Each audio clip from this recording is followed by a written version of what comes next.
Sirkulasi darah janin atau circulation fetal adalah sistem peredaran darah khusus yang terdapat pada bayi selama berada dalam kandungan. Sistem ini berbeda dari sirkulasi orang dewasa karena paru-paru janin belum berfungsi untuk pertukaran gas. Sebagai gantinya, pertukaran oksigen dan zat sisa dilakukan melalui plasenta yang berperan sebagai paru-paru dan organ pencernaan sementara bagi janin. Struktur penting dalam sirkulasi fetal. 1. Plasenta, tempat pertukaran gas, nutrisi dan zat sisa antara darah ibu dan janin. 2. Vena umbilicalis, membawa darah kaya oksigen dari plasenta ke janin. 3. Ductus venosus, menyalurkan darah dari vena umbilicalis melewati hati langsung ke vena cava inferior. 4. Foramen ovale, menghubungkan atrium kanan dan kiri agar darah melewati paru-paru yang belum aktif. 5. Ductus arteriosus, menghubungkan arteri pulmonalis dengan aorta untuk mengalihkan darah dari paru-paru. 6. Arteri umbilicalis, membawa darah miskin oksigen kembali ke plasenta. Darah dari plasenta ke janin. Di dalam plasenta, darah ibu dan janin tidak bercampur, tetapi terjadi pertukaran gas dan nutrisi melalui proses difusi. Darah yang kaya oksigen dan nutrisi dari plasenta masuk ke tubuh janin melalui vena umbilicalis, vena tali pusat. Vena umbilicalis membawa darah ke arah hati janin, kemudian masuk ke hati melalui ductus venosus. Sebagian kecil darah dari vena umbilicalis masuk ke vena aorta menuju hati. Namun sebagian besar darah dialirkan langsung melewati hati melalui ductus venosus, yaitu saluran khusus yang menghubungkan vena umbilicalis ke vena cava inferior. Dari vena cava inferior, darah yang masih kaya oksigen mengalir ke atrium kanan jantung.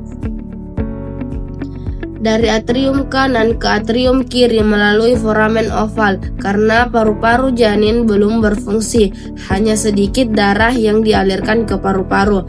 Sebagian besar darah yang masuk ke atrium kanan akan langsung dialihkan ke atrium kiri melalui foramen oval, lubang kecil di antara atrium kanan dan kiri.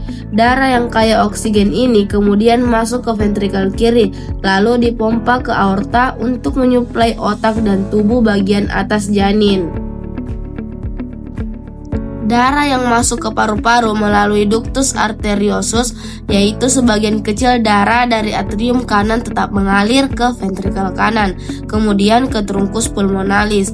Karena paru-paru belum berfungsi dan memiliki tekanan yang tinggi, sehingga darah tidak dapat masuk banyak ke paru-paru, maka sebagian besar darah dari trunkus pulmonalis dialirkan ke aorta descendens melalui ductus arteriosus.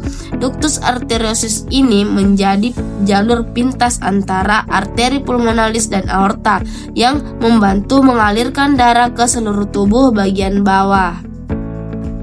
Setelah itu, darah dari tubuh janin kembali ke plasenta. Setelah menyuplai jaringan tubuh, darah yang telah kehilangan oksigen kembali melalui arteri umbilicalis yang keluar dari arteri iliaka.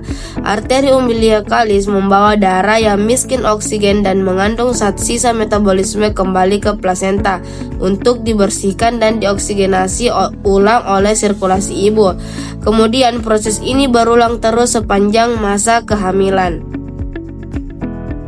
Nah, perubahan setelah kelahiran. Ketika bayi lahir dan mulai bernapas sendiri, sirkulasi darah berubah total. Yang pertama, paru-paru mengembang. Tekanan di dalamnya menurun sehingga darah mulai mengalir ke paru-paru untuk oksigenasi. Kemudian yang kedua, foramen oval menutup menjadi fossa ovalis. Kemudian yang ketiga, ductus arteriosus menutup menjadi ligamentum arteriosum. Yang keempat, ductus venosus menutup menjadi ligamentum venosum. Yang kelima, arteri dan vena umbilicalis menutup meninggalkan sisa berupa ligamen pada dinding abdomen. Dengan demikian, sirkulasi darah janin adalah sistem peredaran khusus yang berfungsi sebelum bayi lahir. Karena paru-paru janin belum bekerja, Darah mendapatkan oksigen dari plasenta melalui vena umbilicalis. Darah dialirkan melewati hati lewat ductus venosus, lalu ke jantung dan dialirkan ke seluruh tubuh melalui foramen oval dan ductus arteriosus sebagai jalur pintas. Setelah lahir, struktur-struktur ini akan menutup dan bayi menggunakan paru-parunya sendiri untuk bernapas. Dengan perubahan ini, bayi beralih dari sistem sirkulasi fetal ke sirkulasi normal seperti manusia dewasa.